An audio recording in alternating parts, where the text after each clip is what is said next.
Inspired by the Ice Bucket Challenge, I'm setting a major professional goal for public accountability. Join me in this commitment to growth. Remember the Ice Bucket Challenge? It demonstrated the power of public action, social sharing, and challenging others. We're bringing that energy to professional goal setting. Public commitment creates immense accountability. By sharing our goals, we invite support, increase our drive, and build trust within our teams.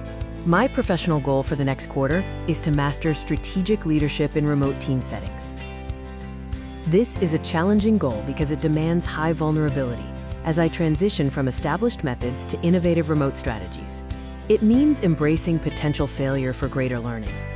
My success will be measured by two key metrics: a 20% increase in remote project efficiency scores and demonstrable improvement in team-reported communication clarity in our next anonymous survey. Now, I challenge my colleague, Alex Chen, to publicly commit to a major professional goal for the next quarter. Alex, what's your commitment?